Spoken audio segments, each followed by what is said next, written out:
네, 안녕하세요. 서른이기입니다. 사실 뭐 인생을 살면서 항상 고민하는 부분이 노후 준비로 어쩌면 귀결이 되는 것 같기도 합니다. 저 같은 경우는 일을 시작하면서 평생 노동을 했을 때 얻는 급여를 뭐 대충 20년 동안 받았던 급여를 계산했을 때, 받는 급여를 계산했을 때 아파트는커녕 빌라도 살 수 있을까? 그런 계산을 또 해보고 충격을 먹었었던 적이 있어요. 뭐 그때 당시에는 레버리지에 대한 개념도 없었고 그 금리라고 하는 화폐의 가격도 알고 있지 못하는 그냥 애송이였으니까요.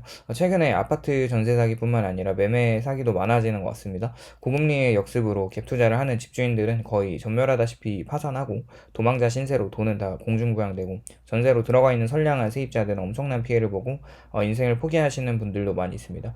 특히 집을 매매할 때 등기부를 사기치면서 근저당권이 잡혀있는 집을 깨끗한 집으로 속여서 파는 사기 형태도 많이 있죠. 그만큼 대한민국이라는 좁은 땅에서 부동산을 가지고 이루어지는 사기들이 너무 만연한 것은 그만큼 한국 사람들이 집에 대한 집착과 부동산을 사놓으면 무조건 성공한 인생이라는 것을 너무 당연시하기 때문에 벌어지는 일인 것 같기도 합니다. 그런데 사실 집을 사고 나서 내 돈으로 살 수 없다면, 그리고 시세 차익이 압도적으로 높아지지 않는다고 했을 때 굳이 부동산을 가져가면서 재산세를 내고 실직을 했을 때 건강보험료가 지역가입자로 넘어갔을 때 내는 가산세 등을 생각해보면 현재 정부 주도의 특례론이나 부동산 경기를 억지로 부양하려고 하는 시도로 다시 연끌하는 사람들이 많아지고 있는데 안타깝습니다.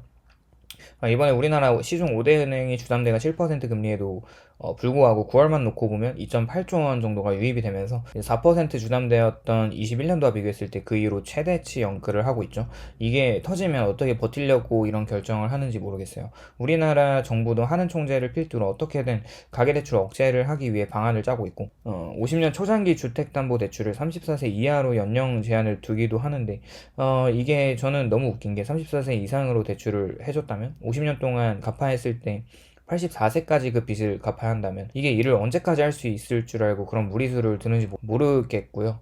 물론 가처분 소득이 높거나 이자와 원금을 많이 갚을 수 있는 능력이 되는 사람은 그나마 괜찮은데 한 달에 50% 이상을 이자로 내면서 무리수를 두는 거면 좀 이해가 되진 않고요. 사실 모든 자산에는 리스크가 있기 마련이지만 확실히 자산 관리에서 저희 관점은 현금 흐름이 이제 정말 중요하다고 생각을 하고 있고 SCH ETF뿐만 아니라 배당을 성장시켜주는 알고리즘을 가지고 있는 배당 성장 ETF들이 많이 시중에 있어요. 최근에 SC는 배당률이 거의 4%에 육박하고 있고 시가 배당률을 정확하게 좀 보면 무려 3.8% 정도까지 끌어올라왔습니다. 최근에 SC의 주가 하락은 여러 가지 요인이 있었고 전 영상에서 많이 이야기를 했습니다. 그럼에도 불구하고 SC에 대한 투자를 유지하고 계속 수량을 모아가야 하는데 부정적으로 생각하지 않는 이유는 미국에 대한 투자 전망이 좋기 때문입니다. 현재 고금리로 시중금리가 5%까지 넘어가면서 많은 자금이 주식보다는 MMF로 들어가 있지만 언젠가 금리가 내려오는 타이밍에는 다시 이런 돈들이 저렴해진 주가로 다시 돌아갈 수 있다는 생각을 하는 데는 변함이 없고요. S&P 500 기업들 중에 100개 기업을 선별하는 방식이 우선 SC 알고리즘에 의해서 다시 한번 말을 해보면 배당 성장을 계속 해주고 부채가 적고 현금 흐름이 많고 ROE가 높은 기업들을 선별하기 때문에 결국에는 요약을 해봤을 때 부채가 적으면 현금 흐름이 많은 배당을 계속 성장시켜줄 수 있는 주식들을 매년 3월마다 리밸런싱을 하고 있어요. 그것에 대한 투자자들의 믿음과 이미 12년 동안 계속 우수한 성과를 특히 배당 성장에 대해서 이뤄갔기 때문에 역시 근본은 근본이다라는 마인드로 투자자들은 여전히 주가 하락을 기회로 여기고 있고요. 이번에 다들 느끼셨겠지만 SC는 부동산을 투자하고 있잖아요. 리츠 주식이 아예 없기 때문에 13개월 만에 미국 기준금리가 5.5%까지 빠르게 올라가면서 듀레이션을 높게 깔고 투자하는 상업용 부동산 리츠 회사들은 23년, 24년 계속 만기가 엄청나게 물량으로 도래하는 상황에서 리파이낸싱을 할 때 그 중소은행에서 그걸 해줄까 좀 의문점이 있고 특히 오피스 임대 리츠를 어느 정도 보유하고 있었던 WKR이 리츠 회사는 리얼티 인컴만큼이나 AFFO로 임대료로 벌어들이는 수익 대비 주가가 많이 저렴했었는데 오피스 임대 리츠를 처분하면서 주가가 거의 반토막이 나고 있는 상황이죠. 이런 이야기를 하는 이유는 이런 리츠 주가들이 죽을 쓰고 있는 동안 SC는 정고점 80불 정도에서 현재 69불 정도니까 15% 내외 정도로 하락을 하고 있다면 이 정도면 오히려 미국 장기 채권보다 주가 부분에서는 훨씬 안전한 것을 증명하고 있어요. 모든 자산이 떨어지고 있는 가운데 MDD 최악의 하락률이 그렇게 높지 않다는 거죠. 최근에 JP모건에서는 앞으로 미국 S&P 500 기준으로 20% 정도 하락할 것이라는 전망이 있어요.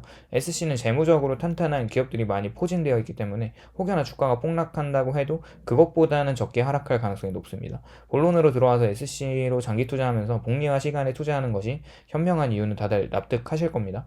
연평균 배당 성장률이 10% 10% 정도로 최고로 지속이 된다고 생각하지는 않아요.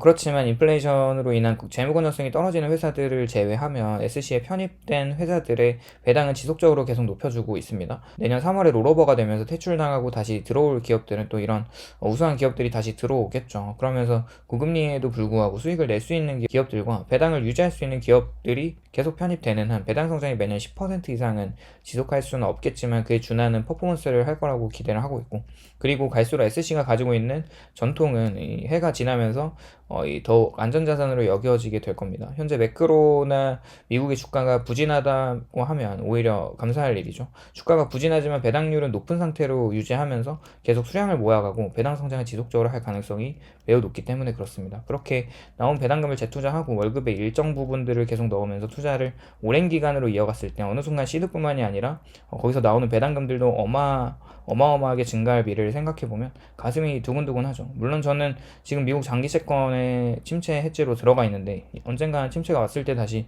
SC로 투자금을 옮길 장기적 계획이 있습니다. 어쨌거나 그렇게 할 계획이고요. 오늘도 시청해 주셔서 감사드리고요. 도움이 되셨다면 좋아요와 구독을 부탁드립니다.